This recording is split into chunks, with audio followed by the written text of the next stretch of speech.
Hello guys කොහමද කට්ටිය? ඉතින් මම අද ඔයාලත් එක්ක බෙදා ගන්න ආවේ ජපානට ඉස්සරවම එන කෙනෙක් මොනවද ආපු ගමන් කරගන්න ඕන කියන දේවල් ටික මම ඔයාලත් එක්ක පොඩ්ඩක් ඒ තොරතුරු ටික ෂෙයා කරගන්න ඕන කියලා හිතුණා. හරි එහෙනම් අපි බලමු. ඕනම කෙනෙක් ජපානට ඉස්සරවම පය ගන්නකොට එයා ඇවිල්ලා සාමාන්‍යයෙන් සතියක් හෝ සද්දයක් ඔය වගේ කාලයක් කියන්නේ දවස් 14ක් වගේ ඇතුළත කාලෙද එයා කරගන්න ඕන දේවල් ටිකක් තියෙනවා. අනිවාර්යයෙන්ම කරගන්න ඕන දේවල් ටිකක් තියෙනවා. මේ ටික අනිවාර්යෙන් ඔයාලත් කරගන්න. මොකද දැන් අප්‍රේල් ඉන්ටේක් එකට එන්ඩින් ඔයාලා ඉන්නවා. ඊට අමතරව ඩිපෙන්ඩන්ස් එන්ඩින් අය නම් ඇත්තටම එයාලගේ මහත්තයලා හෝ වයිෆ්ලා එයාලා දන්නවා ඇත්තටම කරන්න ඕන දේ. ස්ටුඩන්ට් ඉන්නේ ඔයාලා. ඔයාලා දන්න ඇත්තටම මොකද්ද වැඩේ කරගන්න ඕන කියලා. ඊට අමතරව ඉන්ජිනියරින් වීසා කැටගරියේ හරි එහෙම නැත්නම් ට්‍රේනින් වීසා හරි එහෙම නැත්නම් SSW හරි එහෙම නැත්නම් ඔය කියන ඕනම වීසා කැටගරියකින් ඔයා මේ ජපානයට එනවා නම් ජපානයට ආවට පස්සේ ඔයා අනිවාර්යෙන් කරන්න ඕන දේවල් කීපයක් තියෙනවා. ඒ ටික අනිවාර්යෙන් කරන්න ඕනමයි. හරි.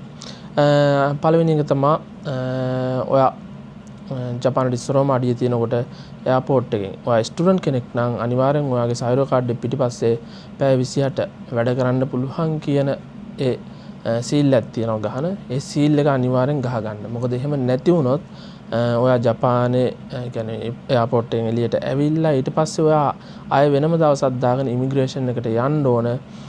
ඔයාගේ ඔය පැය 28 වැඩ කරන්න දෙන ඒ ඇප්‍රූවල් එක ගන්න ආය වෙනම දවසක් දාගෙන ඔයා ඉමිග්‍රේෂන් එකට ගිහලා පොඩි කටුවක් කන්න තියෙනවා. මොකද ගියපු ගමන් ආ එන්නකො කියලා ඔයාලට දෙන්නේ නැහැ. ඔයා ඒක ටයිමින් ඒ කියන්නේ නම්බර්ස් දීලා ඒ පිළිවෙල තමයි ගන්න. ඉතින් එතන තව පොඩි කටුවක් තියෙනවා. ඉතින් අලුතෙන් ආපු එක්කෙනෙක්ට ඒක කටුවක් වෙනවා.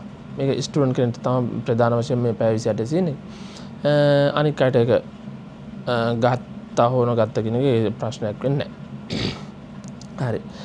දෙවෙනි එක තමයි ඔයා එයාපෝට් එකෙන් ඇවිල්ලා ඊට පස්සේ ඔයා යනවනේ ඔයාට නවතින්න තියෙන තැනකට අනිවාර්යෙන් එතෙන්ට ගියාට පස්සේ සාමාන්‍යයෙන් සති දෙකක් ඇතුළත කාලය තුළ ඔයා ඔයාගේ ඇඩ්‍රස් එක ඔයාට හම්බ වෙන සයිරෝ කාඩ් එක හම්බ වෙනවා. ඒ කියන්නේ මේ ජපන් ඩෙන්ටිටි හම්බ වෙන. ඒ ඩෙන්ටිටියේ ඔයා එක සීල් එක තියාගන්න ඕනේ. ඒ කියන්නේ ඔයාගේ ඇඩ්‍රස් එක සීල් කරනවා මෙයාලා. ඒක සීල් එක ගහ ගන්න ඕනේ. ඔයා සාමාන්‍යයෙන් සති දෙක තමයි උපරිම කාලය.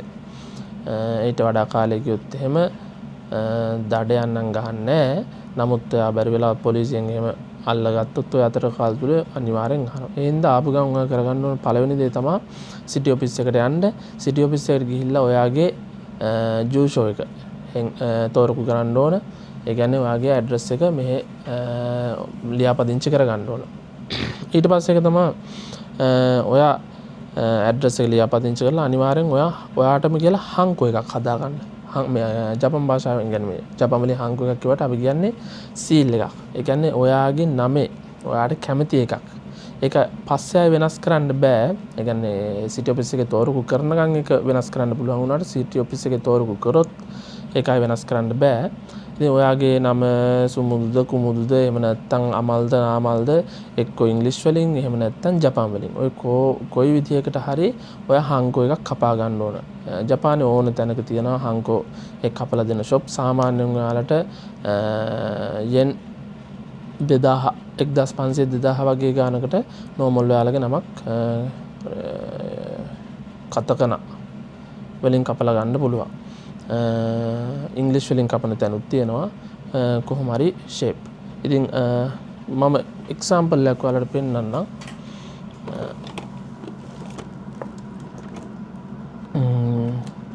එක වර්ගයක තියෙනවා. හොඳේ. මේක නම් මගේ නෙමෙයි. මේ මම වැඩ කරන තැන කෙනෙක්ගේ. දැන් මේක හංකෝ මේක තියෙන්නේ මෙහෙම ඔබවුවාම වදින එකක්. ඉතින් මෙව්ව හදනකොට ටිකක් ගණන්. ඊට අමතරව මෙන්න මේ වගේ නිකන් අපි normal type එක හැදුවොත් මෙන්න මේ වගේ normal type එකක් හැදුවොත් එහෙම එච්චර ගණන් නැහැ. ඒක shape කරගන්න පුළුවන්. ඒක හදන්න ඕන. මොකද ඒක හැදුවේ නැත්නම් ඔයාලට බැංකු account එකක් හදාගන්න අමාරුයි. ඊට පස්සේ තමයි ඔයා ඔය හංකෝ එකත් හදලා ඔයාගේ ඇඩ්‍රස් එකත් ලියාපදිංචි කරලා ඊට පස්සේ ඔයා යන්න ඕන බැංකුවට. බැංකුවට ගිහිල්ලා ඔයා බැංකු account එකක් හදාගන්න ඕනේ. මෙහි සාමාන්‍යයෙන් හදන්න ලේසිම ඒ කියන්නේ ඉස්සරෝම ජපානට එන කෙනෙක්ට හදන්න ලේසිම එක තමයි පෝස්ට් බැංක් එක. ඒ කියන්නේ ජපාන් පෝස්ට් බැංක් එක. මේ ගොඩක් කට්ටිය අතර ජනප්‍රිය වෙන්නේ JP එක කියන එකකින්. හරිද? ජපාන් පෝස්ට් බැංක් එක. ඉතින් මේක ගිහිල්ලා account එකක් හදාගන්න ඕන. සාමාන්‍යයෙන් පිට රට කෙනෙක් account එකක් හදපුවාම ඒ හදපු ගමන්ම දෙන තැන් හරිම අඩුයි. සාමාන්‍යයෙන් එයාලා කියන්නේ සතියක් හෝ සති දෙකක් ඇතුළත ඔයාගේ ඒ ඇඩ්‍රස් එකට එයාලා පෝස්ට් එකේ එවනවා. ඒ විදිහටම එනවා. සාමාන්‍යයෙන් සතියයි සති දෙකයි ඇතුළත එනවා.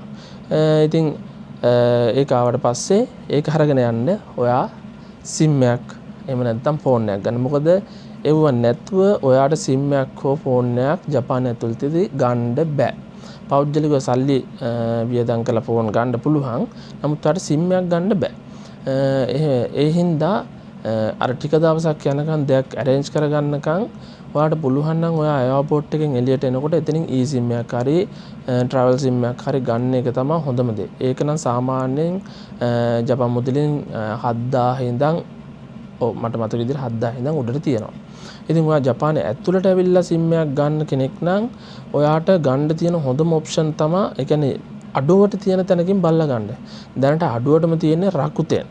ඊට පස්සේ තියෙනවා Docomo වල අහමු කියන පැකේජ් එක. ඊට පස්සේ Docomo. ඊට පස්සේ UQ AU ඔය වගේ විවිධ මේ කම්පැනිස් තියෙනවා. ඉතින් ඔයාට මම කියන්නේ ආපු ගම්ම සල්ලි වේදම් කරන්න ඕනේ නැත්නම් Rakuten වගේ එකකට යන්න. එහෙම නැත්නම් අහමු වගේ එකකට යන්න. ඒක තමයි හොඳම ඔප්ෂන් එක. මොකද unlimited විදිහට ගන්නත් පුළුවන්. Rakuten unlimited සාමාන්‍ය yen 3000කට විතර.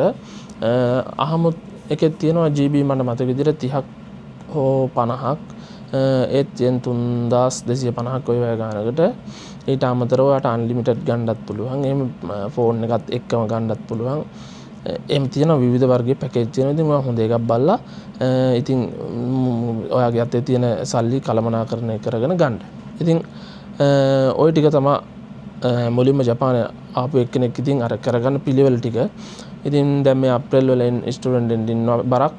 ඉතින් ඔයාලා ආපු ගමන් ওই විදිහට follow up කරලා ඔයාලගේ වැඩ ටික කරගන්න. මොකද ඔයාලා මෙහෙට ආවට පස්සේ කාගාවත් මත යැපෙන්න එපා. මොකද එහෙම යැපෙන්න ඔයාලගේ මල්ලි කොලයක් දියංගු කොල දෙකක් දියංගු කියලා කඩන අයියලා මෙහි ගොඩක් ඉන්නවා. ඉතින් එහෙම කඩා නොගන්න සහ ඔයාගේ තියෙන අතේ තියෙන තුට්ටුව ඉතුරු කරගන්න නම් ඔයා කරන්න ඕන ලේසිම පහසුම ක්‍රම ටික තමයි. ඒ කියන්නේ මම ඔය step by step කිව්වේ. ඔය ටික අනිවාර්යෙන් ඔයා කරගන්න ඕනේ. ඔයාලට ඉස්කෝලෙන් මේ සම්බන්ධව ගයිඩ් කරනවා.